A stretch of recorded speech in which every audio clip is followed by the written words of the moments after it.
expert talks. Ayan, hindi ko mabasa. Experts Sige. Talk Facts by Coach Jan Castaneda. Coach Jan, take it away.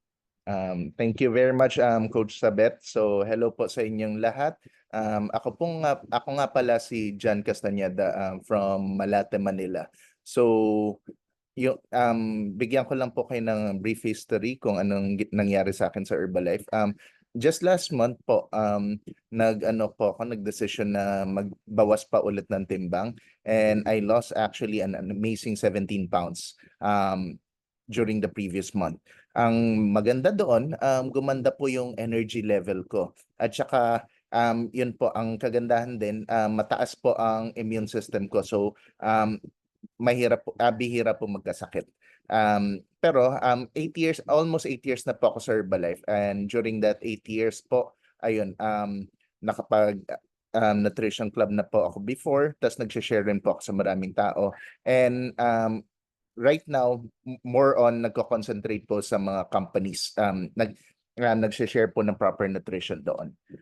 By the way, sa paggamit po ng products, napaka-importante po nung Start Now pack na nabanggit kanina. At sinabayan ko rin po yan ng mga targeted nutrition packs. Okay, so ngayon naman po, dumiretso po tayo sa topic natin ngayon. Ang topic natin ay may kinalaman po sa fats. Ito po ay galing doon sa ating HN journey. At ginawa ang author po nito ay si Dr. Dana Ryan. Siya lang naman ang ating Director for Sports Performance Nutrition and Education.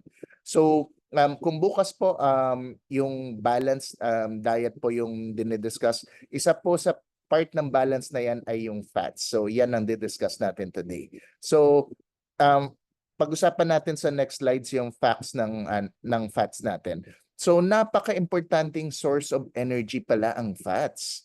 So, mamaya mas himay-himayin na po natin yan. Tapos, sumusuporta rin po siya sa body functions at saka siya po ay nakakatulong mag-absorb ng fat-soluble vitamins. So, kung walang fats, hindi po gagana yung mga vitamins na yan. So, napaka-importante po ng fats. By the way, ang tinutukoy ko pong fats ay yung tinatawag na healthy fats. Mamaya himayin po ulit natin yan. Tapos, ang fats po ay essential nutrients po yan. Ibig po sabihin ng essential, galing po yan sa mga kinakain, kailangan kainin po natin yan. So, manggagaling po sa labas. So, galing sa mga pagkain na kinakain natin. Okay. Doon naman sa next slide, makikita natin ang fats po, kailangan po yung daily calories po natin, kailangan 30% po manggaling sa fats. Again, sa good fats para mas linawin na po natin. Okay. So, ngayon discuss natin doon sa next slide. Ano ba yung sinasabi kong good fats or healthy fats na yan? Meron ba talaga niyan? So, meron po talagang healthy fats. Napaka-importante po siya sa ating balanced diet.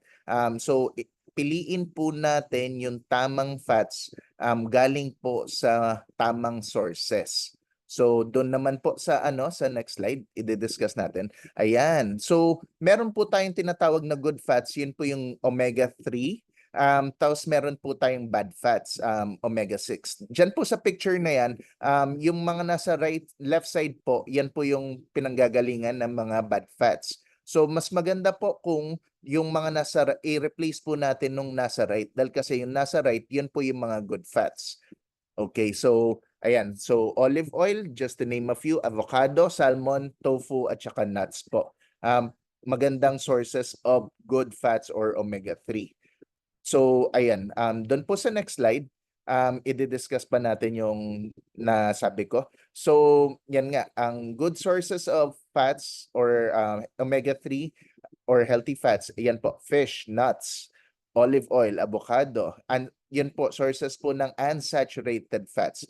Much better po yan, plant sources po yan, mas healthy pa po yan kesa sa mga animal sources tulad ng butter at saka cheese. Meron rin po tayong fatty acids na manggagaling po sa isda. Yun po yung tinatawag na omega-3 na yun nga, considered na essential po na fatty acids. So bakit naman essential sila? Doon po sa next slide, makikita po natin, doon po sa next slide, makikita po natin na ang healthy fats po considered essential dahil kasi ang body po natin hindi po nakakagawa ng sariling fats. So kailangan po manggaling yan sa mga kinakain natin. Tapos, anong importance ng omega-3? Okay, siya po ay nagsusuporta ng functions ng brain, heart, at saka nervous system. So, ayun po, makikita po natin dyan na hindi lang po kung saan-saan ginagamit for energy ang ang healthy fats, gamit rin po ng utak natin, ng puso at ng nervous system.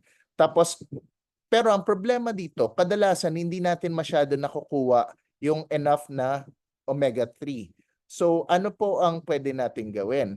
So, doon po sa next slide, makikita natin na pag sinama po natin ng good fats sa sa health, sa diet po natin, makakatulong po ba yan sa pagwe-weight loss? Yan ang pinakatanong natin. Tandaan po natin, merong mga pag fats, usually iniisip natin mataas ang calories. Pero pwede po natin piliin na maayos. So, calories and fats po nag-a-add quickly. So, very important po na in moderation po yung kakainin natin. Hindi porket kumakain tayo ng, let's say, ng salmon na dahil kasi galing ang rich source of healthy fats or omega-3 yun, kakain po tayo ng isang buong salmon. So, ano rin natin, i-control din po natin. Again, nabanggit ko kanina, 30% ng daily calories lang natin ang kailangan galing sa healthy fats, up to 30% lang po.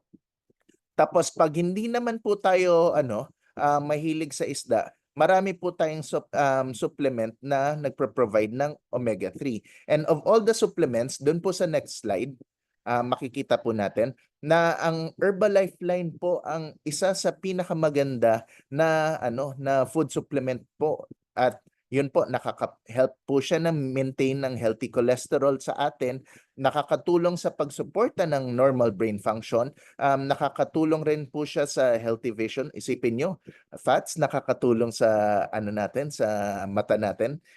Tapos nakaka-balance rin po ng hormones natin, and of course, nakaka-promote rin pala siya ng healthy skin. So, mag-Herbalife line na po tayo, tanungin po natin sa mga coaches natin. Okay. Tapos, alam po ba ninyo na ang fats, hindi lahat ng fats ay masama, tulad ng nabanggit ko kanina.